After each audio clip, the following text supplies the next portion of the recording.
On destination. Whenever destination is mentioned, you treat it with special seriousness. All of you are particularly sensitive regarding this matter. Some people cannot wait to kowtow to God in order to end up with a good destination. I can identify with your eagerness, which doesn't need to be expressed in words.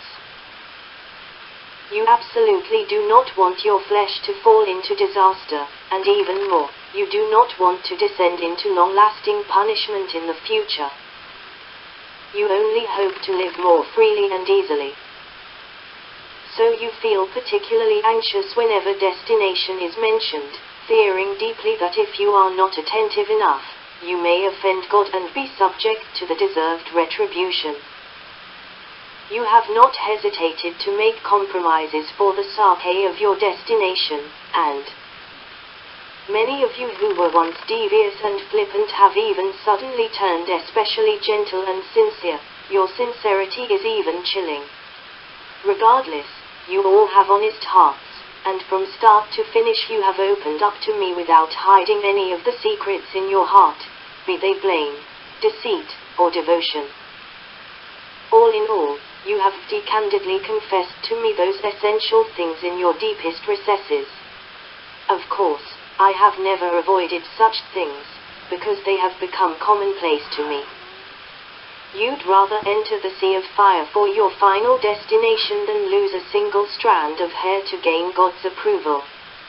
It's not that I'm being too dogmatic with you, it is that your heart of devotion is especially inadequate to face everything I do. You may not understand what I mean, so let me provide you with a simple explanation. What you need is not the truth and life, it is not the principles of how to conduct yourselves, and particularly is not my painstaking work. What you need is all that you possess in the flesh: wealth, status, family, marriage, etc. You are utterly dismissive of my words and work, so I can sum up your faith in one word: half-hearted. You will go to any lengths to achieve the things that you are absolutely devoted to, but I have discovered that you do not disregard everything for the sake of matters concerning your belief in God. Rather, you are just relatively loyal, and relatively serious. That is why I say that those who lack a heart of utmost sincerity are failures in their belief in God. Think carefully, are there many failures among you? You ought to know that success is achieved due to people's own actions. When people don't succeed but instead fail, that too is due to their own actions, not the impact of other factors. I believe that you would do anything it takes to get something done that is more difficult and entails more suffering than believing in God, and that you would treat it very seriously. You would even be unwilling to make any errors. These are the kinds of unremitting efforts all of you have put into your own lives. You are even capable of deceiving me in the flesh under circumstances where you would not deceive any of your own family.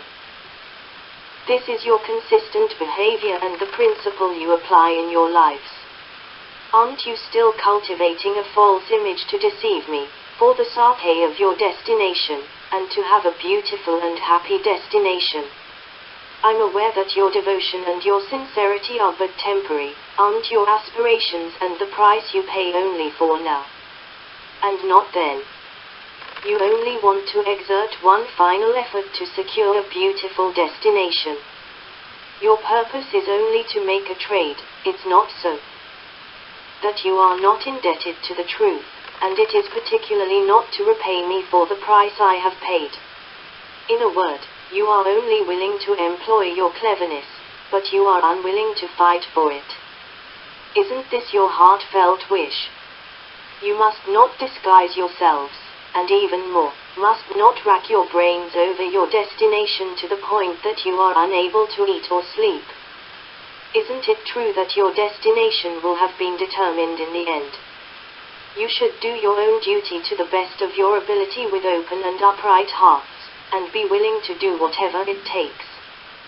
As you have said, when the day comes, God will not mistreat anyone who has suffered or paid a price for him. This kind of conviction is worth holding on to, and you should never forget it. Only this way can I put my mind at ease about you. Otherwise, I will never be able to put my mind at ease regarding you, and you will forever be the objects of my distaste. If you all can follow your conscience and give your all for me, spare no effort for my work, and devote a lifetime of effort to my gospel work, then won't my heart often jump for joy for you? Won't I be able to entirely put my mind at ease regarding you? It's a shame that what you can do is but a pitiful and tiny part of what I expect. In this case, how can you have the gall to seek from me what you hope for?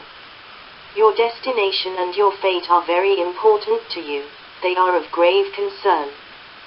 You believe that if you don't do things with great care, it will be equivalent to having no destination, and the destruction of your fate. But has it ever occurred to you that if the efforts one expends are just for the sake of their destination, they are just fruitless labor? Such efforts aren't genuine, they are fake and deceitful. If that is the case, those who work for their destination will receive their final defeat, because failures in people's belief in God happen because of deception. I've previously said that I don't like to be flattered or fawned on, or treated with enthusiasm. I like honest people to face up to my truth and expectations. Even more, I like when people are able to show the utmost care and consideration for my heart, and when they can even give up everything for my sake. Only this way can my heart be comforted. Right now, how many things are there about you that I dislike? How many things are there about you that I like? Have none of you realized all the ugliness you've displayed for the sake of your destination?